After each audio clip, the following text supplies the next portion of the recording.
Luiz Inácio Lula da Silva, um cidadão brasileiro que na época tinha 73 anos de idade, foi preso por decisão judicial da segunda instância e permaneceu preso por 580 dias, dá quase 2 anos.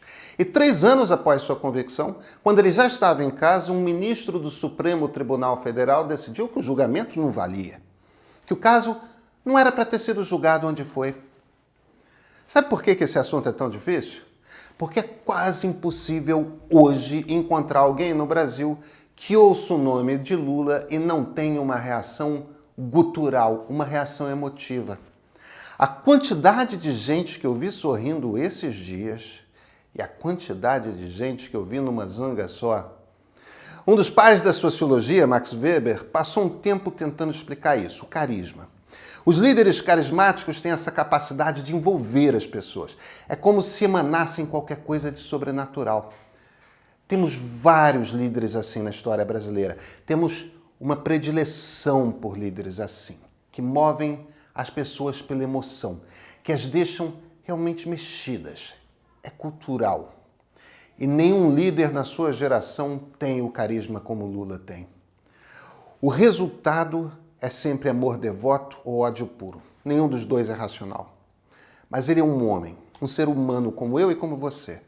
Então, deixa eu tentar fazer uma coisa hoje que é um pouco diferente. É um desafio. Tentem esquecer o que acham de Lula, o líder político, porque assim vai ser bem mais fácil compreender o tamanho que é a decisão do ministro Edson Fachin. Vocês conseguem se imaginar presos por 580 dias porque a justiça se enganou? Será que o Supremo estava distraído e não se tocou de que Curitiba não era o juízo natural e aí simplesmente deixou um senhor de 73 anos ser preso por quase 2 anos? Talvez nenhum dos ministros do Supremo estivesse atento ao julgamento que simplesmente tirou a liberdade de um ex-presidente da República. Esse pequeno engano afetou a vida desse homem de uma forma profunda, de uma forma irreparável. Mas não é só isso que afetou, não. Esse pequeno engano também tirou da corrida presidencial de 2018 um candidato que a liderou por pelo menos parte do tempo. E olha, de acordo com mais de uma pesquisa. A gente não tem como prever como é que ia terminar. Pode ser que desse Bolsonaro de qualquer jeito. Só que alterou a história. Esquece como você vê Lula. Esquece. E vem comigo. Eu sou Pedro Doria, editor do Meio. E você conhece o Meio?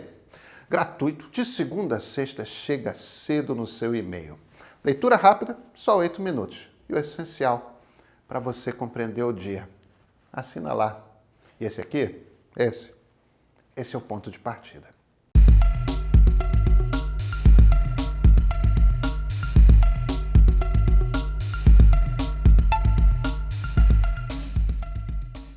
Vamos ser claros aqui.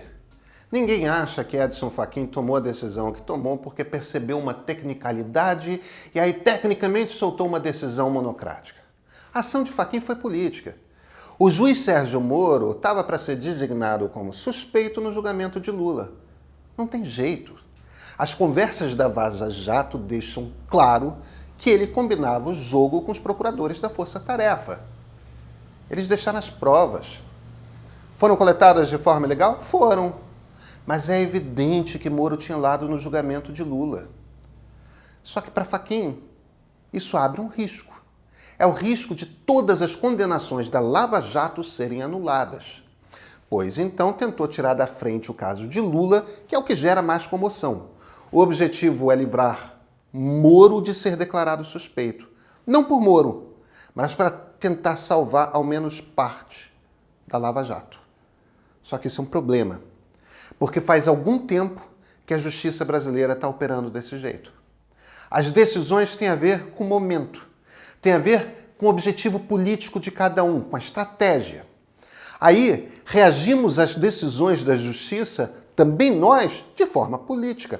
Com essa eu concordo, com essa não.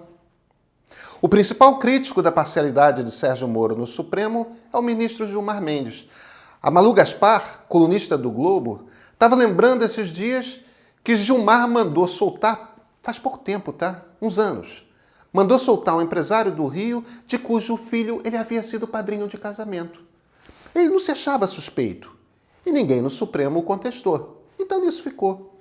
Há poucos anos, quando o Procurador-Geral da República ainda era Rodrigo Janot e ele estava bombardeando o então presidente Michel Temer, quando havia o risco de o Congresso autorizar que Temer fosse processado no Supremo, Gilmar não saía da casa do presidente. Vivia reunido com ele. Isso pode? Isso não é parcialidade? O que é a parcialidade? Vejam, nós temos os diálogos de Moro com os procuradores. Ele combinou o jogo. Não pode. É grave. Não se trata de dizer aqui, mas os dois estão errados, porque o problema não é Moro, não é Gilmar, não é Fachin. O problema é que a democracia brasileira está sofrendo baques constantes. E a gente não tem uma única fonte de estabilidade. O Centrão dominou de vez a Câmara dos Deputados, e olha, sem qualquer pudor. Há um facínora no Palácio do Planalto. E as decisões no Supremo ocorrem de acordo com as metas políticas do ministro sorteado para tomar aquela decisão. Nós temos 3 poderes. O mais político é o legislativo. Nele, tudo o que vale é o debate público entre as correntes de opinião da sociedade, que são feitos através dos seus representantes eleitos. O executivo fica no meio. É político, tem no comando políticos, mas é também técnico, precisa governar e, em parte, o governo não tem a ver com opinião, tem a ver com cumprir as leis e o orçamento.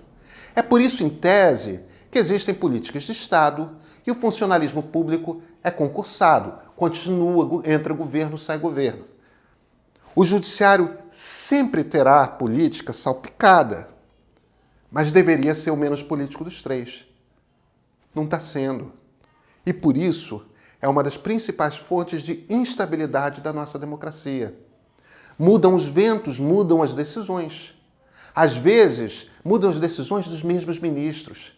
É claro que o Supremo tem sido uma voz importante de defesa da democracia perante um presidente que, quando pressionado, sai logo falando em golpe de Estado, em AI-5, essas coisas. Mas parte da armadilha em que caímos é essa. De decisão casuística em decisão casuística, chegamos a um ponto da espiral em que parece que não dá mais para parar.